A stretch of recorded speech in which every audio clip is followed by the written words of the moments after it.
Hello everyone, myself Aishwarya Nagar. Today we are going to start CrPC, जिसमें हम topic पढ़ेंगे समन के बारे में। ठीक है, समन क्या होता है ये चैप्टर 4 में डिफाइन है।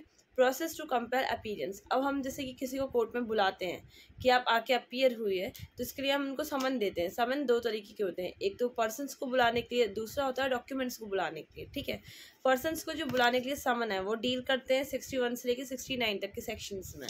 और जो डॉक्यूमेंट्स को बुलाने मतलब डॉक्यूमेंट्स को देखने की जो भी समन वगैरह हम भेजी जाते हैं कि आप डॉक्यूमेंट्स लाके प्रोड्यूस करिए, उसके जो सेक्शंस हैं वो है 91 एंड 92। ओके, सेक्शन नंबर जो 61 है ये क्या बताता है कि फॉर्म ऑफ समन्स, समन्स का प्रारूप क्या होगा, किस तरह के मतलब होते हैं समन्स में, क्या क्या चीज़ें नीडेड होती हैं। फॉर एग्जांपल मान लीजिए किसी ने ऑफेंस किया है, थेफ्ट किया है। ठीक है, अब जो कोर्ट है वो क्या करेगी, उसको अपराधी उसको बुलाएगी, जिसके खिलाफ जो कंप्लेंट हुई है फाइल, उसको बुलाएगी, उसको समन भेजेगी उसके घर में। तो समन जो कोर्ट इशू करती है इस कोड में, वो कैसे कैसा होगा ये सेक्शन नंबर 61 में बताया गया है। तो कैसा होगा, पहले लिखा हुआ है कि every summon issued by a court under this code shall be in writing. Writing में होगा, डुप्लीकेट होगा, sign by presiding officers. Court का जो प्रिसाइडिंग ऑफिसर है वो उस पर साइन करेगा, या फिर अदर ऑफिसर, अगर वो ऑफिसर नहीं है तो हाई कोर्ट कोई ऑफिसर अपॉइंट करेगा, वो ऑफिसर जो है वो साइन करेगा। ठीक है, and may from time to time by rule direct and shall be the seal of the court. जो भी रूल हो, हाई कोर्ट जो भी रूल बनाए टाइम टाइम उसके अकॉर्डिंग वो करेगा, और उसमें कोर्ट की क्या होगी, सील होगी। ठीक है, सेक्शन नंबर 62 क्या बताता है, समन हाउ सर्व। अब कैसे भेजा जाएगा, सर्व किया जाएगा। तो every summon shall be serve by a police officer और subject to the rules as a state government may make in this behalf as an officer of the court issuing it or other public servant। हर जो समन होगा वो police officer द्वारा भिजवाया जाएगा घर पे। ठीक है, और उन्हीं रूल्स के अंतर्गत जो state government time to time rules बनाते हैं उनके बिहाफ पे। ठीक है, एंड जो ऑफिसर है कोर्ट का, या तो वो इश्यू करेगा या फिर जो पब्लिक सर्वेंट है अदर वो करेगा। ठीक है, सेकंड बताया गया कि समन जो है अगर प्रैक्टिकेबल हो तो पर्सनली जाके उस पर्सन को सर्व करो, पर्सन को जाके उसके घर पे दे दो। ठीक है, कैसे उसको, तो डिलीवरी करके या टेंडर करके। हाँ, उसको मतलब समन के जो डुप्लीकेट है वो डिलीवर करके उसको समन सर्व कर दो। ठीक है, थर्ड बताता है कि हर जो पर्सन है जिसको समन सर्व किया जाता है, ठीक है, so if required by the officer, अगर वो जो ऑफिसर है कोर्ट का जो उसको देता है समन, वो क्या बोलेगा कि जो समन के बैक पे आप अपना साइन करके दो।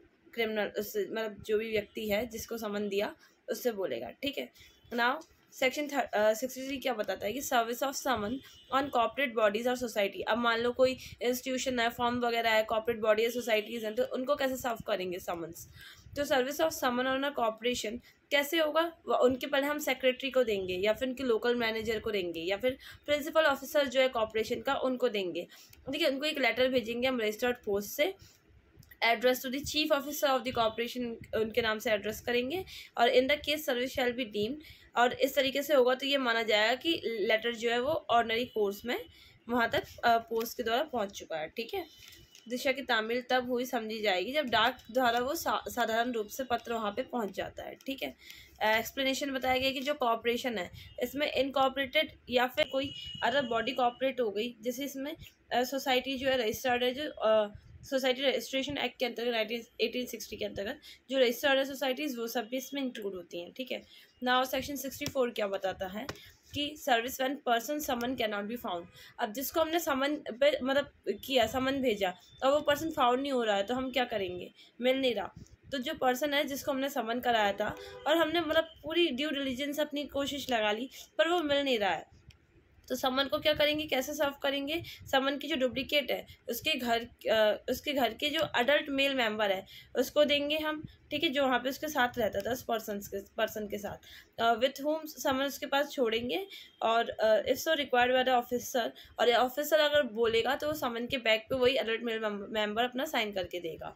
ठीक है, एक्सप्लेनेशन है, सर्वेंट है उसको फैमिली मेंबर हम नहीं मानेंगे इस सेक्शन के अंतर्गत। ठीक है, 65 क्या बताता है, procedure when service can not be affected before provided. ठीक है, अगर हमने ड्यू डिलिजेंस किया फिर भी सर्विस नहीं हो पा रही है, 62 या 63 के अंतर्गत भी नहीं हो पा रही है, या 64 के अंतर्गत भी नहीं हो पा रही है, तो जो सर्विस ऑफिसर है वो मतलब समन के डुप्लीकेट को क्या करेगा, एक कॉन्स्पिशियस पार्ट पे, घर का ऐसा सादृश हिस्सा जहाँ पे जैसे नॉर्मल पीपल जाएँ तो उनको समझ में आ जाए कि ये चीज़ क्या लगी हुई है या वो पढ़ सकें, ऐसे कॉन्स्पिशियस पार्ट पे चिपका देंगे, ठीक है।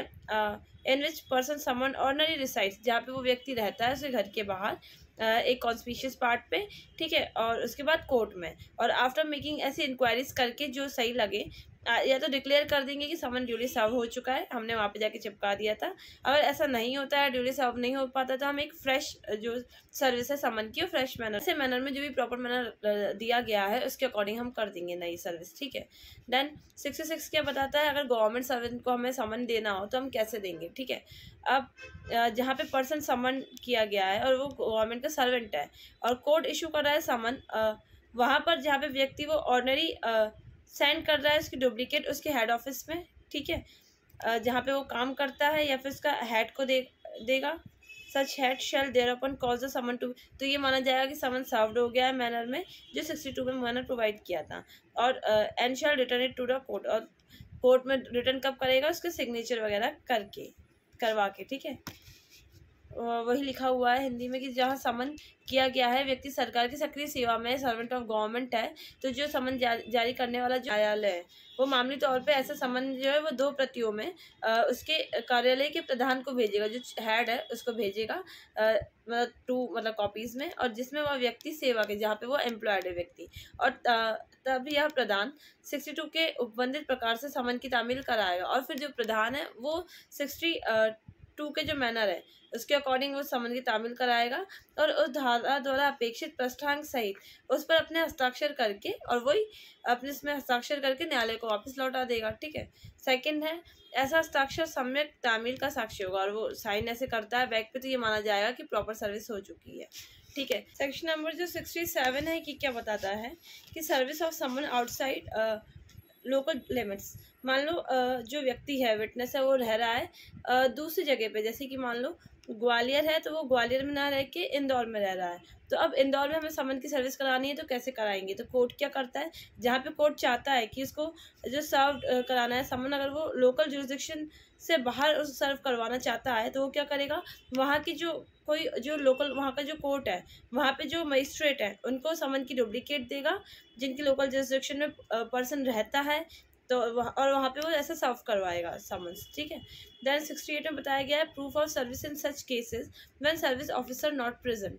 अब जहाँ पे ऐसे मामले में, और जब ऐसी तामील करने वाला अधिकारी जहाँ पे उपस्थित नहीं है तो तामील कैसे होगी, उसका सबूत क्या है, ठीक है। तो जहाँ पे समन कोर्ट ने इशू किया और लोकल जुरिस्डिक्शन के आउटसाइड उसने मतलब सर्व करवाया, ठीक है, तो जो ऑफिसर है मान लो जिसने सर्व किया था लोकल जुरिस्डिक्शन के बाहर, वो बाद में हियरिंग के टाइम पे प्रेजेंट नहीं है, ठीक है, कोर्ट में, तो कैसे माना जाएगा कि समन ड्यूली सर्व्ड हुआ है, क्या प्रूफ है हमारे पास, तो क्या होगा, जो व्यक्ति वो एक एफिडेविट लिखेगा मजिस्ट्रेट के सामने कि समन जो है ड्यूली सर्व्ड हो चुका है डुप्लीकेट में, ठीक है, और वो उन्हीं मैनर में 62 और 64 के मैनर में इंडोर्स्ड किया गया था या डिलीवर्ड, और उस पर्सन को डिलीवर्ड और टेंडर्ड कर दिया गया था, उस पर छोड़ दिया गया था, ठीक है, और शैल बी और वो एडमिसिबल होगा एविडेंस के रूप में ये affidavit, and the statement made therein shall be deem to be correct, और स्टेटमेंट करेक्ट माना जाएगा जब तक कि कुछ कॉन्ट्ररी प्रूफ ना हो, ठीक है। और सेकंड है कि जो एफिडेविट है इस सेक्शन में जो मेंशन किया गया है वो हम समन की डुप्लीकेट के साथ अटैच करके कोर्ट को रिटर्न करेंगे, ठीक है। देन 69 बताता है service of summons on witness by post. अब विटनेस को हम सर्विस करा रहे हैं पोस्ट द्वारा, ठीक है, तो कुछ भी लिखा हो पहले के चैप्टर में कि आपको वहाँ पे जाके मेल मेंबर को देना है या कुछ लिखना है, वो सब आप भूल जाइए। 69 की डिफरेंट प्रोसीडिंग डिफरेंट चीज़ है, ये बताता है कि अगर आप पोस्ट से विटनेस को समन भेज रहे हैं तो आप कहाँ भेजेंगे, ठीक है। पहले कुछ भी लिखा गया हो, जो कोर्ट है अगर वो समन इशू करता है विटनेस को in addition and simultaneously with the issue of summons, वो समन के इशू करते करते सिमल्टेनियसली वो क्या करेगा, एक कॉपी कर लेगा समन की और वो रजिस्टर्ड पोस्ट से सर्व करेगा, तो विटनेस को एड्रेस करेगा और उस प्लेस पे एड्रेस करेगा जहाँ पे वो ऑर्डिनरी रहता है, विटनेस रिसाइड्स करता है या कैरीज ऑन अपना बिजनेस करता है या वर्क फॉर पर्सनल गेन करता है। जहाँ पे वर्क कर रहा है पर्सनल गेन के लिए, अपना बिजनेस वगैरह चला रहा है या रह रहा है ऑर्डिनरी, तो वहाँ पे कराया जाएगा फोर्स से, ठीक है। देन सेकेंड है कि अगर ये जो एक्नॉलेजमेंट है ना, वो साइन करेगा विटनेस, ठीक है, और an endorsement purporting to be made by a postal employer, then a witness is refuse to take the delivery. Postal employees ने लिया वो, है ना, और विटनेस को उसने भेजा, अब विटनेस मना कर रहा है लेने से, डिलीवरी लेने से, रिफ्यूज कर रहा है, तो कोर्ट ये मानेगा, डिक्लेयर करेगा कि समन ड्यूली सर्व हो चुका है, ठीक है। हिंदी में भी पढ़ लेते हैं हम कि जहाँ पे जो साक्षी द्वारा हस्ताक्षर की गई तात्पर्य जो अभिस्वीकृति है, सॉरी, ठीक है, मतलब जो एक्नॉलेजमेंट है, ठीक है, या डाक कर्मचारी द्वारा किया गया तात्पर्य वह प्रस्थान, या फिर जो प्रस्थान उसके द्वारा किया गया है पोस्टल ऑफिसर के द्वारा, ठीक है, और उसने वो साइन कर दी कि वो साक्षी ने समन लेने से एकदम इनकार कर दिया है, ये प्राप्त हो जाता है, तो समन जारी करने वाला न्यायालय ये समझेगा कि या ये घोषित कर देगा कि समन की सम्यक रूप से तामील हो चुकी है, समन जो है वो ड्यूली सर्व्ड हो चुका है, ठीक है। तो ये था हमारा समन 61 से 69 तक। आई होप आपको समझ में आया हो, और आपको अगर कुछ भी डाउट है या क्वेरीज है तो you may ask me in the comment section below. Thank you.